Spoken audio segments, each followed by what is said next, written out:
하나님 말씀은 신약성경 누가복음 4장입니다.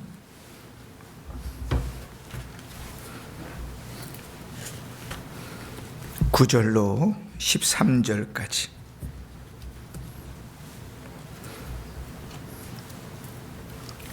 제가 봉독할 때 하나님의 음성을 들으시길 바랍니다. 또 이끌고 예루살렘으로 가서 성전 꼭대기에 세우고 이르되 내가 만일 하나님의 아들이거든 여기서 뛰어내리라. 기록되었으되 하나님이 너를 위하여 그 사자들을 명하사 너를 지키게 하시리라 하셨고, 또한 그들이 손으로 너를 받들어 내 발이 돌에 부딪히지 않게 하시리라 하였느니라. 예수께서 대답하여 이르시되 주 너희 하나님을 시험하지 말라 하였느니라. 마귀가 모든 시험을 다 한 후에 얼마 동안 떠나니라. 아멘. 한 주간도 평안하셨습니까? 네, 저는 성도님들 기도해 주셔서 아카데미 수련회를 잘 다녀왔습니다. 총 인원 해보니까 52명 참석했는데 전사님들, 강사님들, 또 목사님들 기도해 주셔서 저 귀한 은혜의 시간들이 됐고, 또 저에게 맡겨진 강의 시간들도 잘 감당해서 그 유익한 시간들이 됐습니다. 초롱초롱한 눈빛을 제가 잊을 수가 없어요. 그래서 참 감사하다 그렇게 생각이 됐고, 특히 이제 전사님들이 강의안 좀 달라고 그렇게 해서 이메일로 강의안 다 이렇게 보내주면서 어떤 분은 이거 제가 좀 써도 돼요 그러셔서 얼마든지 쓰시라고 그렇게 했는데, 하여간 성도님들이 많이 기도해 주셔서 좋은 결과가 있었다 이렇게 생각이 돼서 더욱 감사를 이렇게 드립니다. 자, 우리가 오늘 이제 예수님의 시험 세 번째를 들어서지요. 예수님께서 사탄에게 공생애를 시작하면서 시험을 받으신 일은 의미가 있다 그랬습니다. 그리스도께서 시험을 받으시고 그 시험에서 지셔서 떨어지셔서 이제 빌빌대는 것이 아니라 이미 공생애 시작하실 때 그 시험에서 이기셔서 그리스도께서 우리에게 안겨주실 그 온전한 승리를 미리 보여주셨지요. 그래서 신자도 이 땅을 살아가면서 믿음의 삶들을 살아가는 일에 절대로 패배하고 지지는 않습니다. 넘어질 수도 있고 쓰러질 수도 있지만 신자는 그리스도께서 승리하신 그 승리의 길을 걸어가는 것이기 때문에 실패함은 없지요.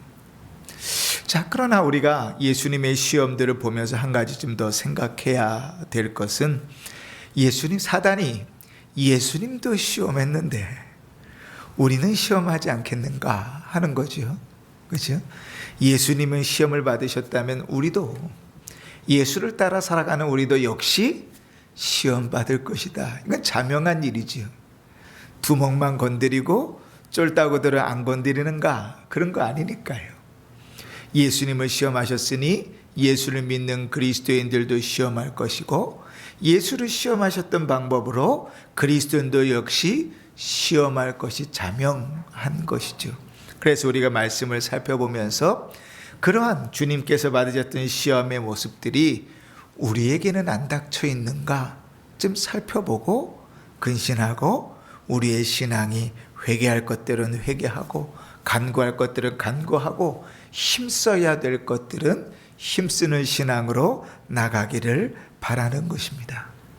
오늘 예수님의 세 번째 시험입니다. 마태복음에는 이 시험이 두 번째 시험으로 되어져 있어요. 그래서 우리가 지난 시간에 두 번째 시험을 다룰 때 이렇게 얘기했었죠. 마태는 두 번째 시험으로 기록하고 누가는 세 번째 시험으로 기록하고 있다면 중요한 것은 순서는 중요한 게 아니다 그랬어요. 성경의 순서가 중요하다면 마태도 누가도 동일하게 그 순서들을 취했을 거예요. 예를 들면 오병이어의 사건 같은 경우 말이죠. 사복음서의 오병이어의 사건이 다 나오지만 그 앞뒤의 정황이 사복음서가 다 똑같습니다. 그러니까 순서가 중요하면 순서가 똑같이 올 텐데 순서는 그렇게 중요하지 않구나. 그럼 순서가 중요하지 않으면 뭐가 중요하다고 생각되는 거예요? 그럼 내용이 중요하겠죠. 그죠? 그래서 우리는 그 내용을 집중해서 좀 살펴보자 그랬습니다. 요한사도는 요한복음 1장 14절에 보면 예수님을 뭐라고 표현했냐면 말씀이 육신이 되어 이 땅에 오셨다 그랬어요. 그죠? 그 말씀이신 예수님께서 창세전에 성부 하나님과 함께 계시면서 세상을 말씀으로 창조하셨잖아요.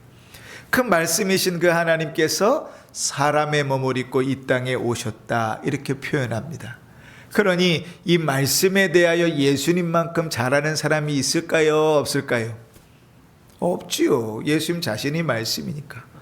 그런데 오늘 우리가 읽은 성경 본문을 보면 사탄은 감히 말씀이 육신이 되어 오신 그 예수님을 말씀으로 유혹 시험하고 있습니다. 간이 부었죠. 그죠? 아니 예수님에게 말씀으로 시험을 한다. 이거는 상상을 못할 일이에요. 그죠? 뭐 이런 거잖아요. 그 삼성 이모 회장 그 앞에 가가지고 내가 돈 자랑하는 거하고 똑같죠. 그죠? 그 내가 돈이 많아야 얼마나 많겠어요? 삼성 그 이모 회장보다 많겠어요? 근데 그 앞에 가서 돈 자랑하는 거 똑같은 일이지요. 말씀이신 예수님을 말씀으로 시험하는 거예요. 아니 말씀의 근원이신 예수님을 말씀으로 사단이 시험한다면 우리도 사단을 얼마든지 주의 말씀을 가지고 시험할 수 있다는 사실을 우리는 알아야 돼요. 그 예수님께 말씀을 들이대는데 그 말씀을 교묘하게 왜곡해서 말씀으로 예수님을 시험합니다. 그러고 보면요, 사탄은 언제나 그랬어요. 에덴 동산에서 하와를 속일 때도 그랬잖아요. 그죠? 하나님의 말씀을 하나님이 정말 에덴 동산의 모든 나무의 열매를 먹지 말라 그러더냐? 이렇게 교묘하게 속이죠. 그래서 하와는 넘어갔는데 예수님은 넘어가지 않는 것입니다. 그렇지?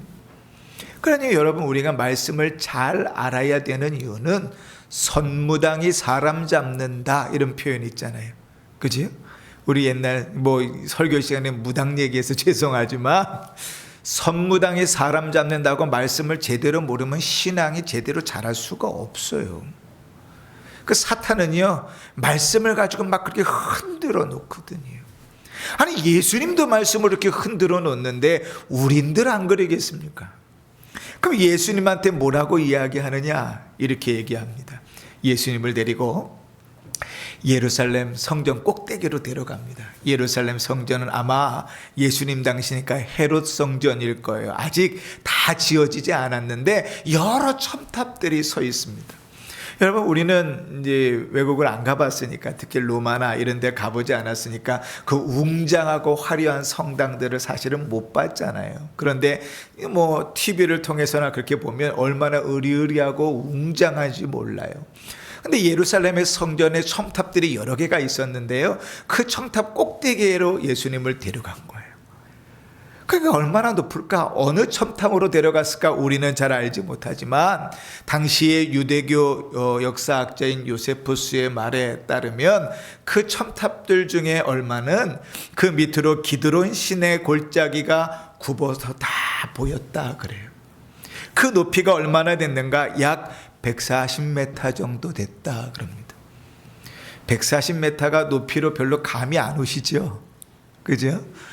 보통 아파트가 한 층에 몇 메다냐면 3m 정도 됩니다. 그러면 140m, 150m 정도 된다고 하면 아파트 50층이에요. 아파트 50층 살아보셨습니까? 가보지도 못했죠. 그죠? 우리가 여의도에 옛날에 저 어렸을 때만 해도 여의도의 63빌딩이 제일 높은 빌딩이었어요. 우리나라에서요.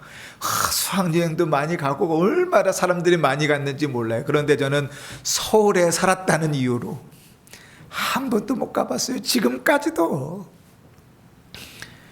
근데 63빌딩이 63층 아닙니까?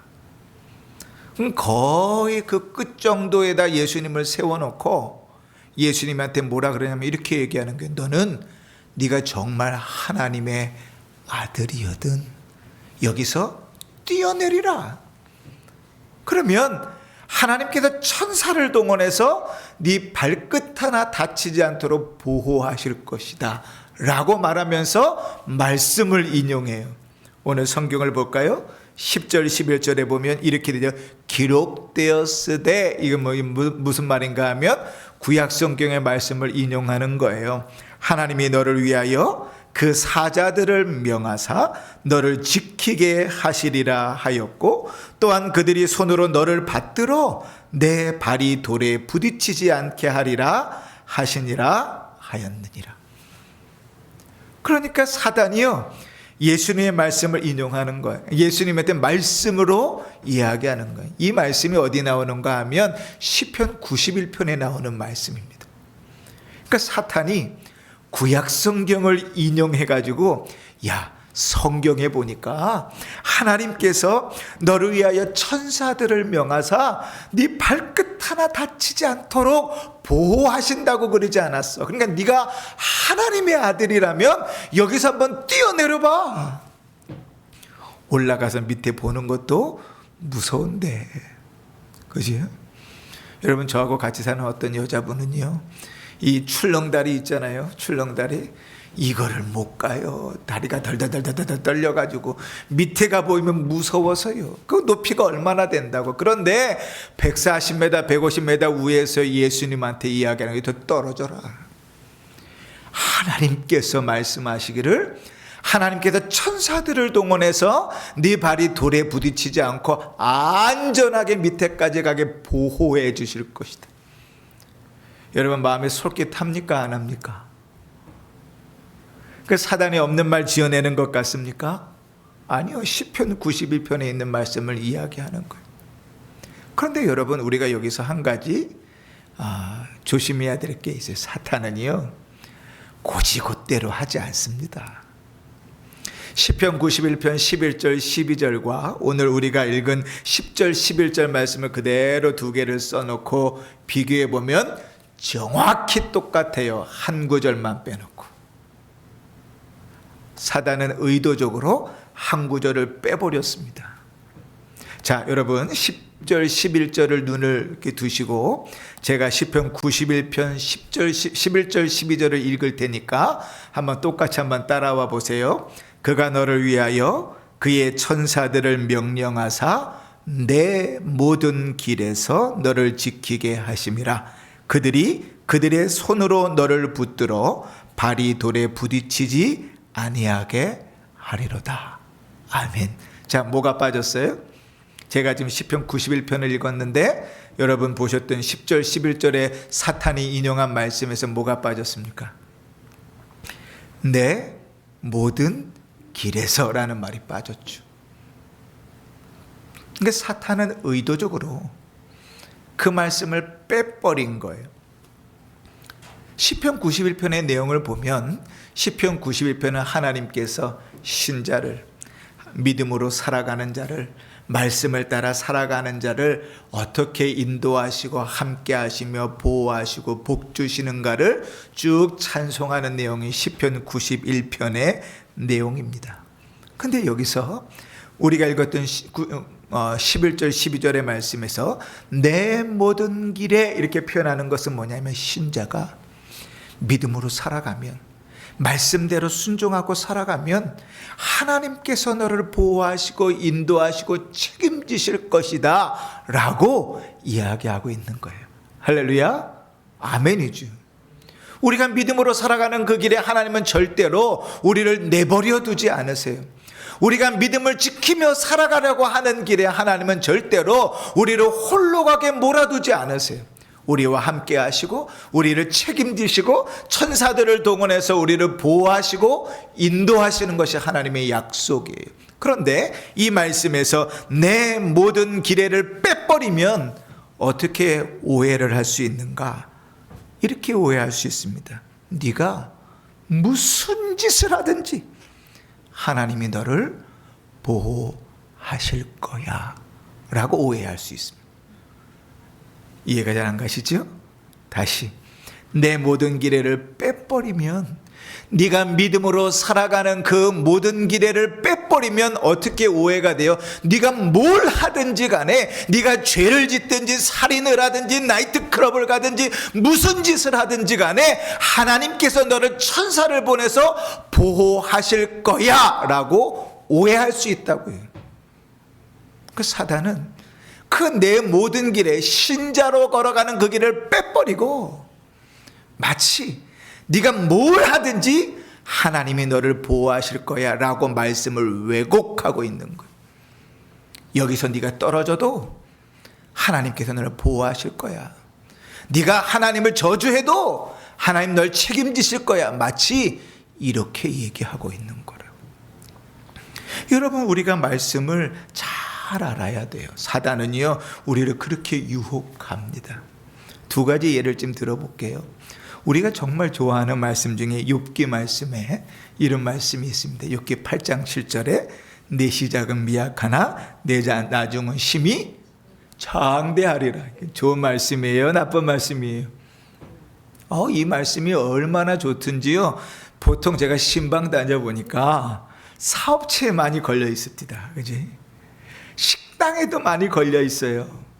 아마 이 말씀은 이렇게 생각한 것 같아요. 지금은 사업을 이렇게 조그맣게 시작했는데 하나님께서 나중에는 큰 삼땡 같은 기업으로 성장시켜 주실 거야. 이런 말씀으로 착각하는 거예요. 그리고 걸어놓고 식당도 지금 이렇게 조그마하지만 이 식당이 막 부흥돼가지고 2호점, 3호점 이렇게 막 부흥하고 창대해질 거야. 이렇게 착각하는 거예요. 여러분도 그렇게 생각하십니까? 우리 교회 성도님들은 제가 몇 번 이 본문 가지고 설교했으니까 이 본문이 전혀 그런 내용이 아니라는 사실을 알겠지요. 그 잘못 알고 그렇게 붙들고 있으면 뭐가 되냐면 시험에 듭니다. 아니, 나 20년대 이 장사하고 있는데 왜 이 모양 이 꼴이야? 심히 창대해진다며. 아니, 어떻게 이렇게 되는 거야? 시험에 든다고요. 근데 여러분, 욥기 8장 7절의 이 말씀은요, 원래 욥이 다 잃어버렸잖아요. 재산도 잃고 자식도 잃고 심지어는 건강도 다 잃었어요. 그러니까요, 온 몸에 막 욕창이 나가지고 질병이 걸려가 기와짝으로 박박 끌고 앉아있는 그 처량하고 한심한 처지에 친구들이 와가지고 위로하다고 이야기하는 것 중에 그 중에 수아 사람 빌닷이라는 친구가 와서 이야기하는 내용이 이 내용이에요. 그 내용 중에 뭐라고 얘기하냐면 그 내용의 앞뒤를 보면 이런 것이면 네가 왜 자식도 죽고 재산도 잃고 건강도 잃고 그 모양 그 꼴이 된 줄 아느냐? 죄지어서 그래. 죄지어서. 그 죄를 회개하면 하나님께서 너를 다시 회복시켜 주실 거야. 그러니까 내 시작은 미약하나 나중은 심히 창대하리라는 말은 뭐냐면 네가 회개하지 않아서 그 모양 그 꼴이 됐는데 회개하면 하나님께서 다시 회복시켜 주실 거야 라는 말이에요. 자, 생각해 보십시다. 개업하는 식당에 걸어놓을 만한 말씀입니까? 식당에 딱 걸어놓고 회개해. 사업을 막 시작하는데 걸어놓고 회개하지 않으면 하나님께서 회복시켜주지 않을 거야. 이 식당에 어울리는 말입니까? 아니요. 말씀은 내 마음대로, 내가 이해하고 싶은 대로, 내가 알고 싶은 대로 알아서 말씀을 오해하는 거죠. 우리가 또 좋아하는 말씀 중에 빌립보서 4장 13절 말씀도 있어요. 무슨 말입니까? 내게 능력 주시는 자 안에서 내가 모든 것을 할 수 있느니라. 좋습니까? 안 좋습니까? 아멘이지요. 예수 믿는 자가 모든 일들을 긍정적으로 힘을 가지고 할 수 있게 만드는 그런 아주 놀라운 말씀이잖아요. 그런데 우리가 이 말씀을 착각합니다. 내게 능력 주시는 자 안에서 내가 모든 것을 할 수 있느니라고 이야기하는 바울은 정작 지금 어디 있냐면 감옥에 갇혀 있어요. 몸 하나 제대로 가눌 수 없는 감옥에 있다고요. 그럼 그럼 뭘 할 수 있다는 거예요? 하나님 능력 주시면 감옥을 부수고 나갈 수 있다는 얘기예요? 하나님 능력 주시면 감옥 간수장들도 다 자기 수하로 부릴 수 있다는 얘기예요? 앞뒤가 안 맞잖아요. 근데 우리는 그렇게 생각해요. 내가 뭐든지 열심히 하면, 내가 예수 믿어도 열심히 하면 하나님께서 도와주시면 다 할 수 있어 라고 이 말씀을 오해하고 착각해요. 그런 말씀이 아니에요. 그 앞에 내용을 보면 바울은 이렇게 얘기합니다. 4장 12절에 나는 비천에 처할 줄도 알고 풍부에 처할 줄도 알아. 모든 일 곧 배부름과 배고픔과 풍부와 궁핍에 처할 줄 아는 일체의 비결을 배우노라. 이게 무슨 말이에요? 내가 믿음으로 살아가고 하나님 말씀을 따라 살아갈 때 하나님은 언제나 나와 함께 하시고 나를 도우시니 내가 부자가 될 때에도, 내가 가난할 때에도, 내가 배부를 때에도, 배고플 때에도 하나님은 나와 함께 하셔서 그 모든 주님의 일을 감당하게 하신다. 이게 이 말씀의 핵심이에요. 내가 하고 싶은 일을 내가 하나님이 도우시면 뭐든지 해낼 수 있어. 나는 100억도 벌 수 있고, 나는 성장할 수도 있고, 나는 이 일도 할 수 있고, 나는 저 일도 할 수 있는 그런 말씀이 아니라고요. 말씀을 오해하는 거예요. 말씀을 곡해하고 오해하는 것은 사단이 우리에게 아주 권장하는 바입니다. 왜냐하면 말씀을 따라 살아가지 못하도록 만드니까요. 왜냐하면 그 말씀 때문에 꺾이고 실망하고 낙담하고 절망하게 만드니까요. 말씀이 진리가 아니면 그 속엔 역사하는 능력이 없어요. 그 사단은 교묘하게 우리를 말씀으로 속입니다. 예수님도 그렇게 속여 먹었는데 우린들 안 속이겠어요?